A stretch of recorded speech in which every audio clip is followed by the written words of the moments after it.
Good evening दोस्तों आप सभी के लिए। और जैसा ही दोस्तों आप स्क्रीन पर देख रहे हैं RRB JEE previous year question paper और 28 मई दोस्तों सेकंड शिफ्ट का आपका पेपर है। तो चलिए दोस्तों देखिए, आप सभी को पता ही दोस्तों कि 28 मई तक की सारी शिफ्ट में दोस्तों आरआरबी जेईई की करा चुका हूं, जो कि दोस्तों आप सभी को पता ही है कि आरआरबी जेईई की जो 2019 में जो एग्ज़ाम स्टार्ट हुए थे वो तो हुए थे आपके 21 मई से, और 28 मई तक की दोस्तों फर्स्ट शिफ्ट तक मैं आपके सारे क्वेश्चन करा चुका हूँ। आज हम स्टार्ट करने वाले हैं दोस्तों 28 मई के सेकंड शिफ्ट के सारे क्वेश्चन, जो कि हम इस वीडियो में देखेंगे। तो चलिए दोस्तों वीडियो को शुरू करते हैं, और जो चैनल को पहली बार विजिट करें उनसे रिक्वेस्ट है कि चैनल को सब्सक्राइब करके साथ में ऑल वाला बेल आइकन दबा दें, ताकि दोस्तों मेरी आने वाली हर वीडियो का नोटिफिकेशन सबसे पहले दोस्तों आपके पास पहुँच सके। और वीडियो अगर आपको दोस्तों पसंद आए तो वीडियो को लाइक ज़रूर कर देना, शेयर कर देना। और आप सभी को पता ही है दोस्तों रेगुलर आपके लिए ये वीडियो मिलती है। और कल थोड़ा सा दोस्तों क्या था, मेरी तबीयत ख़राब थी, तो इसलिए मैं कुछ ज़्यादा ही तबीयत ख़राब थी, तो इसलिए मैं आपके लिए वीडियो नहीं डाल पाया। लेकिन आपको रेगुलर वीडियो मिलती ही है, वो आप सभी को पता ही है दोस्तों, मैं कभी भी डिले नहीं करता। लेकिन जब बहुत ही ज़्यादा मजबूरी हो तब जाकर वीडियो डिले होती है, बल्कि मैं आपके लिए वीडियो डिले नहीं करता। और आप सभी को पता है दोस्तों रेलवे की हर पल की इन्फॉर्मेशन मैं आपके लिए देता रहता हूँ। और आप सभी को ये भी पता है दोस्तों कि रविवार को आपका जो है जीके का वीडियो डाला जाता है।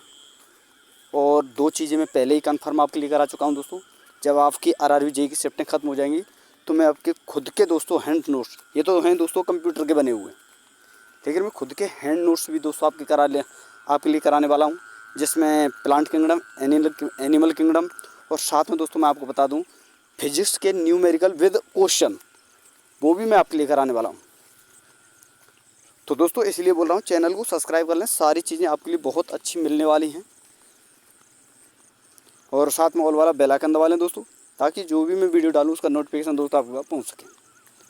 तो चलिए दोस्तों वीडियो को शुरू करते हैं, और पहला प्रश्न हम देखने वाले हैं। और देखिए दोस्तों वीडियो हल्का सा आपके लिए दोस्तों फास्ट रहेगी थोड़ा सा, तो देखिए दोस्तों मैनेज कर लेना, इतना भी फास्ट नहीं होगा, थोड़ा सा हल्का सा फास्ट होगा। तो वीडियो को ध्यान से देखना है और एक एक प्रश्न को आपको समझना है।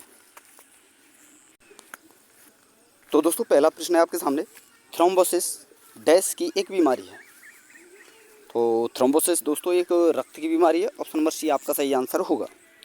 अगला प्रश्न है प्रश्न नंबर 3, फेफड़ों में श्वसन गैसों का आदान प्रदान डैश में होता है। तो किस में होता है दोस्तों, दोस्तों कृपिका, यानी दोस्तों जैसे हम एल्वोलियोली कहते हैं। क्योंकि दोस्तों देखिए आपका फेफड़ा ये होता है, आपका फेफड़ा इस प्रकार होते हैं, और इन फेफड़ों के अंदर ही दोस्तों थोड़ी छोटी छोटी वायु कूपिकाएँ पाई जाती हैं, जिन्हें दोस्तों हम कृपिका कहते हैं, यानी एल्वोलियोली कहते हैं। तो ऑप्शन नंबर सी आपका सही आंसर होगा। अगला प्रश्न है दोस्तों प्रश्न नंबर 4, और यहाँ पर आपसे पूछा गया कैरम खेलते समय घर्षण को कम करने के लिए हम क्या करते हैं। तो क्या करते हैं, बोर्ड पर बारीक पाउडर छिड़कते हैं, जिससे कि घर्षण कम हो जाए, और जो आपका कैरम खेलते समय जो गोटियाँ जो होती हैं दोस्तों अच्छी तरह से फिसल सकें, उनकी स्पीड अच्छी बन सके। तो ऑप्शन नंबर ए आपका सही आंसर होगा। अगला प्रश्न है प्रश्न नंबर 5, इस प्रश्न में आपसे पूछा गया है दोस्तों ईंधन के कैलोरी मान की इकाई क्या है। तो क्या है दोस्तों, किलो जूल प्रति किलोग्राम। तो ऑप्शन नंबर ए आपका सही आंसर होगा। अगला प्रश्न है प्रश्न नंबर 6, ध्वनि की इनमें से कौन सी विशेषता है जो हमें पिच और तीव्रता वाली ध्वनियों को अलग करने में सक्षम बनाती है। तो कौन सी है दोस्तों, ध्वनि की विशेषता या गुण। तो ऑप्शन नंबर डी आपका सही आंसर होगा।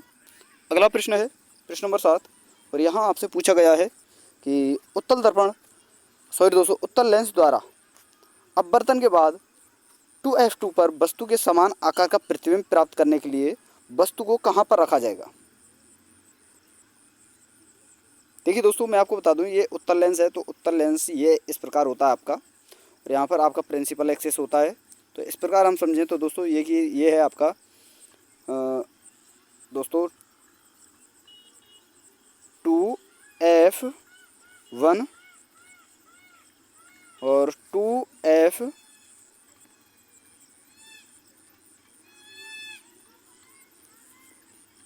दोस्तों ये 1f1 है और ये 2f1 है।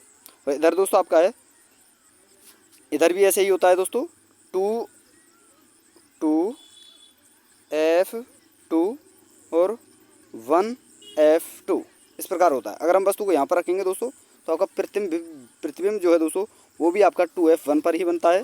और ये दोस्तों देखिए जो ये लेंस वाला जो ये वीडियो है दोस्तों, मैं एक वीडियो अभी आप यूट्यूब पर सर्च करना तो वहाँ पर आपको दोस्तों ये वीडियो अच्छी तरह से समझी हुई मिलेगी।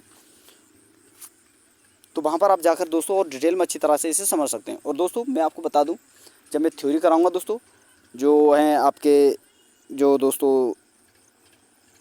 आपका न्यूमेरिकल कराऊँगा उस समय भी मैं दोस्तों ये सारे फॉर्मूले आपके लिए बताऊँगा किस प्रकार प्रतिबिंब बनता है, किस प्रकार कौन सी स्थिति होती है, कौन सी और किस जगह पर वस्तु को रखें कि प्रतिबिंब कहाँ बनता है, वो सारी चीज़ें मैं आपके लिए समझाऊंगा। वहाँ पर भी मैंने दोस्तों सारी चीज़ें बताऊंगा आपके लिए। तो आप दोस्तों उस वीडियो का आप इंतजार करें। जब पहले हम शिफ्ट को ख़त्म कर लेते हैं उसके बाद दोस्तों मैं आपके लिए सारे न्यूमेरिकल मैं आपके लिए करा दूँगा। ये दोस्तों एक न्यूमेरिकल बेस्ड क्वेश्चन है और आपको खाली ये याद रखना है 2F2 पर अगर वस्तु को हम रखते हैं तो 2F1 पर प्रतिबिंब बनता है। बाकी आगे मैं दोस्तों सारी चीज़ें क्लियर करा दूँगा आपके लिए। अगला प्रश्न है प्रश्न नंबर 8, डैश पदार्थ का बाष्पीकरण हो जाता है तो किसका होता है दोस्तों? इसके क्वथनांक से नीचे के ताप पर बाष्पीकरण हो जाता है। ऑप्शन नंबर सी आपका सही आंसर होगा। अगला प्रश्न है प्रश्न नंबर 9 और यहाँ पर आपसे पूछा गया है निम्नलिखित में कौन सी विषाणु की विशेषता है? तो कौन सी है दोस्तों? विषाणु केवल मेजबान पर ही बहुगुणित होते हैं। तो option number C answer B आपका सही आंसर होगा। अगला प्रश्न है प्रश्न नंबर 10, स्पेस एक्स डैश के द्वारा स्थापित निजी अंतरिक्ष कंपनी है। तो स्पेस एक्स दोस्तों एलन मस्क ने स्थापित की थी ये कंपनी। ऑप्शन नंबर ए आपका सही आंसर होगा। अगला प्रश्न है प्रश्न नंबर 11, कौन सा केंद्रीय मंत्रालय भारतीय नागरिकों को पासपोर्ट जारी करने के लिए उत्तरदायी है? तो कौन सा मंत्रालय है दोस्तों? विदेश मंत्रालय, क्योंकि विदेश जाते हैं तभी तो हम पासपोर्ट एक्सपोर्ट करते हैं। सॉरी दोस्तों, जब हम पासपोर्ट बनवाते हैं तो विदेश जाने के लिए दोस्तों विदेश मंत्रालय कार्य करता है। तो ऑप्शन नंबर सी आपका सही आंसर होगा। अगला प्रश्न है प्रश्न नंबर 12 और यहाँ पर आपसे पूछा गया धातु अम्ल अभिक्रिया में निम्नलिखित में से कौन सी गैस उत्पन्न होती है? यानी धातु और अम्ल की जब हम अभिक्रिया कराते हैं तो गैस कौन सी निकलती है? तो कौन सी निकलती है दोस्तों? Hydrogen gas. Option number D आपका सही आंसर होगा। अगला प्रश्न है प्रश्न नंबर 13, विजय हजारे ट्रॉफी निम्नलिखित में से किससे संबंधित है? तो किससे संबंधित है दोस्तों? क्रिकेट से। ऑप्शन नंबर बी आपका सही आंसर होगा। अगला प्रश्न है प्रश्न नंबर 14, निम्नलिखित में कौन सा एक नृत्य नाटक है? तो कौन सा है दोस्तों? कथकली। ऑप्शन नंबर ए आपका सही आंसर होगा। और दोस्तों मैं आपको बता दूं, देखिए आप सभी को पता है दोस्तों, शुरुआत में मैं आपके लिए बोल चुका हूं वीडियो थोड़ा सा फास्ट हो सकती है, लेकिन दोस्तों देखिए ये नृत्यों वाला अगर आपने क्वेश्चन नृत्यों के ऊपर अगर आपने ध्यान दिया हो दोस्तों, हर शिफ्ट में नृत्य से रिलेटेड एक क्वेश्चन पूछा जा रहा है। और हर शिफ्ट में दोस्तों आपका जो है वो स्पेस होते हैं ना दोस्तों, अंतरिक्ष विमान जो होते हैं, जो जैसे परमाणु बम, त्रिशूल, अग्नि, ये जो हम परमाणु परीक्षण करते हैं उनसे भी रिलेटेड हर शिफ्ट में आपने प्रश्न देखा होगा। तो ये सारी चीज़ आपको याद रखनी है और अच्छी तरह से आपको कंप्लीट कर लेनी है। बाकी दोस्तों पीछे वीडियो डाल चुका हूँ, आप सर्च कर सकते हैं और वहाँ पर कंप्लीट कर सकते हैं। अगला प्रश्न है प्रश्न नंबर 15, धातुओं की पतली चादरों के रूप में की परिवर्तित किए जाने की क्षमता को क्या कहा जाता है? तो क्या कहा जाता है दोस्तों? आघात वर्धीनता। ऑप्शन नंबर बी आपका सही आंसर होगा। अगला प्रश्न है प्रश्न नंबर 16, और सोन नदी का उद्गम स्थल निम्नलिखित में से कौन सा है? तो कौन सा है दोस्तों? अमरकंटक की पहाड़ियाँ। ऑप्शन नंबर डी आपका सही आंसर होगा। अगला प्रश्न है प्रश्न नंबर 17 और यहाँ आपसे पूछा गया है किस वंश ने 10वीं और 11वीं शताब्दी में प्रसिद्ध खजुराहो के मंदिरों का जो है निर्माण कराया था? तो किसने कराया दोस्तों? चंदेल शासकों ने। ऑप्शन नंबर सी आपका सही आंसर होगा। अगला प्रश्न है प्रश्न नंबर 18, लेड ब्रोमाइड का लेड और ब्रोमीड में टूटना एक किस प्रकार का उदाहरण है? तो क्या है दोस्तों? अपघटन की अभिक्रिया। ऑप्शन नंबर डी आपका सही आंसर होगा। अगला प्रश्न है प्रश्न नंबर 19 और यहाँ पर आपसे पूछा गया है आकाश में इंद्रधनुष बनने की प्रक्रिया में वायुमंडल में मौजूद वर्षा की प्रत्येक बूंद जो है किसकी तरह काम करती है? तो किसकी तरह काम करती है दोस्तों? कांच के प्रिज्म की तरह। ऑप्शन नंबर सी आपका सही आंसर होगा। अगला प्रश्न है प्रश्न नंबर 20 और यहाँ आपसे पूछा गया बटरफ्लाई और फ्री स्टाइल शब्द जो हैं किससे संबंधित हैं? तो किससे हैं दोस्तों? तैराकी से। ऑप्शन नंबर डी आपका सही आंसर होगा।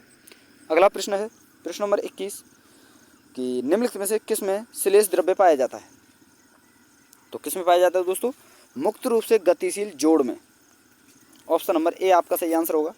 और देखिए दोस्तों, वीडियो थोड़ी सी फास्ट है, वो मुझे भी पता है और आपको भी पता है, लेकिन दोस्तों वीडियो पर लास्ट तक आपको बने रहना है। एक एक प्रश्न को आपको देखना है, समझना है कि क्या जो है दोस्तों पैटर्न होता है आरआरबी जेईई का, कैसे कैसे प्रश्न पूछे जाते हैं। बहुत ज़्यादा हेल्प यहाँ से दोस्तों आरआरबी जेईई वाले जो भाई तैयारी कर रहे हैं, या एएलपी टेक्नीशियन कर रहे हैं, या ग्रुप डी की कर रहे हैं, या एनटीपीसी कर रहे हैं, या रेलवे की किसी भी एग्ज़ाम की तैयारी कर रहे हैं आप, या फिर अन्य किसी भी सेंट्रल लेवल की तैयारी कर रहे हैं, या अन्य किसी और एग्ज़ाम की तैयारी कर रहे हैं, तो यहाँ से दोस्तों साइंस में और जीके में आपको बहुत ज़्यादा हेल्प मिलने वाली है। तो जो मैं वीडियो डाला करूँ उसे देख अवश्य लिया करें।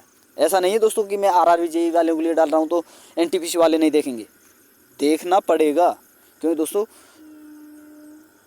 एनटीपीसी सॉरी दोस्तों एएलपी वालों के लिए भी दोस्तों 25 नंबर की साइंस है, एएलपी टेक्नीशियन वाले के लिए दोस्तों 40 नंबर की साइंस है, और जेईई वालों के लिए दोस्तों 30 नंबर की साइंस है, और एनटीपीसी में दोस्तों 10 से 12 नंबर की साइंस है आपके लिए, आरपीएफ में 10 से 12 नंबर की साइंस है। तो देखिए दोस्तों, जो साइंस जो है आपको लेवल ऐसा करके चलना है दोस्तों, ऐसा बना के चलना है अपना, ताकि आप जब एग्जाम दो तो वहाँ पर आप मात ना खाओ। तो टफ से टफ जो क्वेश्चन होता है उसे भी आप क्लियर कर सको, उसे भी आप सॉल्व कर सको। तो हर शिफ्ट को आपको समझना है और देखना है। तो चलिए दोस्तों, अगला प्रश्न है प्रश्न नंबर 22। तरंग वेग का एसआई मात्रक क्या है? तो क्या है दोस्तों? मीटर प्रति सेकंड। ये आपको याद रखना है। ऑप्शन नंबर सी आपका सही आंसर होगा। अगला प्रश्न है प्रश्न नंबर 23। सामान्य मानव का कौन सा हिस्सा प्रति माह लगभग आधा इंच की दर से बढ़ता है? अब देखिए दोस्तों, ये भी प्रश्न है, इस प्रकार के प्रश्न पूछे जाते हैं। तो ऑप्शन नंबर ए आपका सही आंसर होगा, बाल। अगला प्रश्न है प्रश्न नंबर 24। निम्नलिखित में से कौन सा देश दुनिया में सबसे सस्ता मोबाइल डाटा प्रदान करता है? ये भी देखिए दोस्तों। तो आपको पैटर्न समझना पड़ेगा, हर चीज़ को देखना पड़ेगा, हर शिफ्ट को आपको समझना पड़ेगा, क्योंकि दोस्तों हर शिफ्ट में आपको नया क्वेश्चन मिलता है, हर चीज़ नई देखने को मिलेगी। तो हर शिफ्ट को आपको समझना पड़ेगा, देखना पड़ेगा। तो कौन करता है दोस्तों? भारत। ऑप्शन नंबर डी आपका सही आंसर होगा। अगला प्रश्न है प्रश्न नंबर 25। ब्यूटेन का अणुसूत्र क्या है? तो देखिए दोस्तों, ब्यूटेन का जो अणुसूत्र है वो है आपका ऑप्शन नंबर बी, यानी C4H10। अब दोस्तों इसे निकालते कैसे हैं? तो देखिए दोस्तों, हमारे एल्केन जो होते हैं ना दोस्तों, कार्बन और हाइड्रोजन के जो परमाणु यौगिक जो होते हैं उन्हें दोस्तों हम कहते हैं 3 भागों में बांटा गया है। एक तो आपका एल्केन, एक एल्कीन, एक एल्काइन। तो एल्केन का जो फॉर्मूला होता है दोस्तों वो होता है C2CN प्लस CnH2n+2, ये होता है। और एल्केन का CnH2n। और एल्काइन में दोस्तों यहाँ पर प्लस की जगह माइनस हो जाता है, बस इतना अंतर है।